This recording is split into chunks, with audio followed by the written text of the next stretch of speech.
Hey listeners! Welcome back to the Greenius. Today's guest is kind of a big deal, like wildlife superhero big. She's a conservation ecologist, photographer, diver, hotelier, and author. But more than that, she spent her entire life giving animals a voice. She is known as the Tiger Princess. And no, that's not something from a storybook. She has spent over 30 years working to protect big cats and wild spaces, and has had a hyena on her back. How cool! In fact, she is the first woman on the entire planet to get a doctorate on tiger conservation from Oxford University. She also gives inspiring talks, writes amazing books, and somehow still finds the time to explore everything from underwater reefs to the mighty mountains. So if you ever wanted to know what it's like to walk with giant elephants, study tigers, or be besties with nature, this episode is for you. Please welcome the fierce, the fearless, and the totally fabulous Dr. Latika Nath. Hi, how are you? I'm good. How are you? Good, thank you. So good to have you here. Yeah, it's amazing. I mean, I never thought I'd be doing a podcast with you. Incredible. Yeah. So, our first question. I think that the best stories come from childhood. You grew up visiting wild places with your parents. Can you tell us about your first magical memory seeing a wild animal at its natural home? How did it make you feel? Gosh, I went first time into the wild with my parents. They tell me I was about 3 weeks old. And they put me in a little basket, and my nanny carried me, and they had gone fishing in Kashmir. So I don't even remember my first time in the wild because I was just too little at that time. But I do remember my first tiger in the wild, and that was when I was 4. And it was in the Corbett National Park, and there was this big tiger hiding in the grass, and we were on elephant back. And I'll never forget that. That was just incredible. And that's the time that I just sort of fell in love with the magic of big cats. So it was just absolutely amazing. Yeah, you're so lucky to have seen those animals at such a young age. Do you think that changed the way you looked at them? Absolutely, because they became a part of my life. It was natural to have animals in forests as a part of my life. Yeah. So it definitely shaped me into the person that I am today. I love that. Did you have a favorite place that you visited as a child? Yeah, absolutely. I used to go to Kashmir all the time because my grandparents are from Kashmir. And very close to our farm, we had the Dachigam National Park. And I used to go there, as a little girl and walk in the park and go and look for the Hangul deer and the Himalayan black bear. So it was very special, and I think I was really privileged to be able to do that. So Dachigam was the place that I really, I called home, and I still love very much. That's amazing. Did you have a wildlife wish list of animals you hope to see as a child? Oh gosh, yes. And it grows. Every time I see another one on the list, I have another 4 or 5 that add on. So yeah, and I grew up reading all the classics and, Dr. Dolittle and all the things that he did and all the books on wildlife. So, otters was always a big favorite of mine. I wanted to always see otters and see otters all over the world. All of the cats, of course.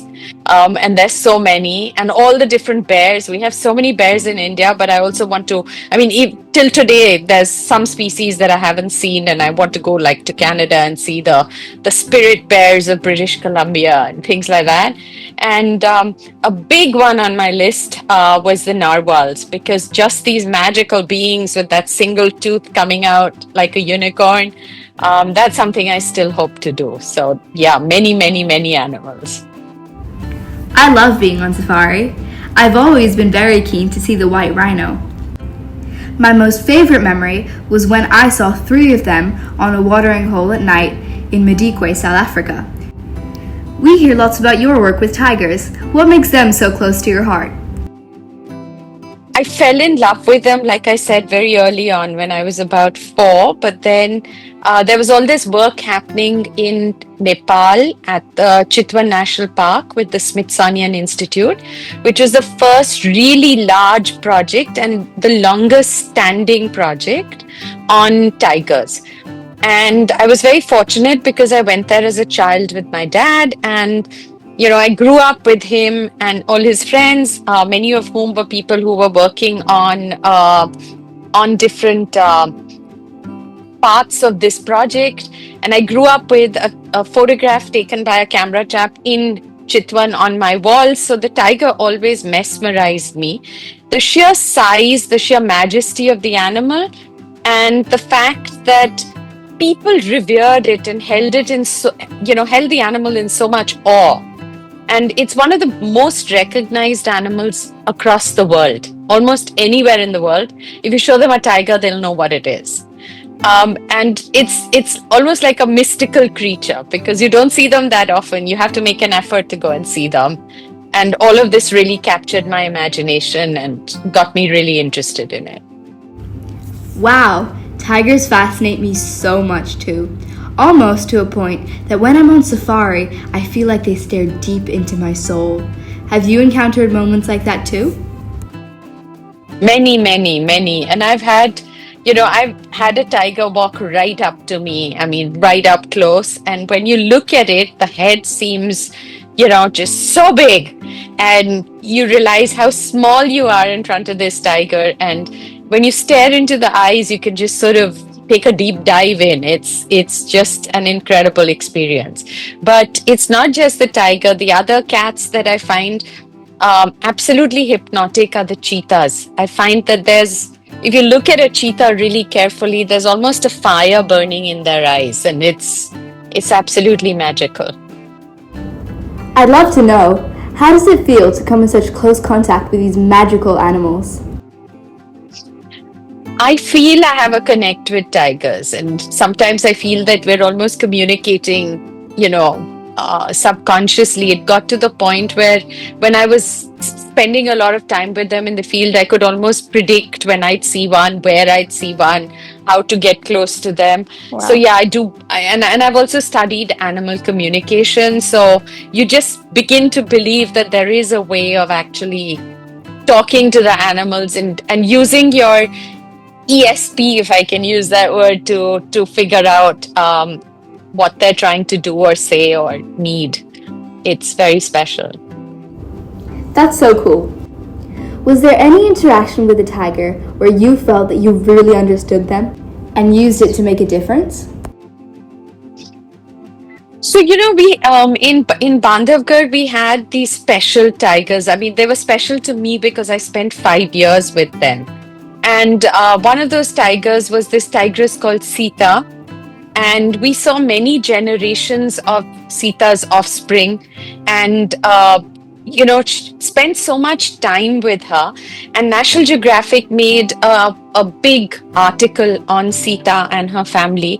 It was a 64-page article with Michael Nichols doing all of the photographs, and I helped him on that article, and he later did a film on this and started talking about tiger conservation. And this was in the year of the tiger in the early 2000s. So it really made a statement and it brought world attention to the conservation of the tiger. So it really did make a huge difference. Wow. You're known as the Tiger Princess of India. What does that title mean to you?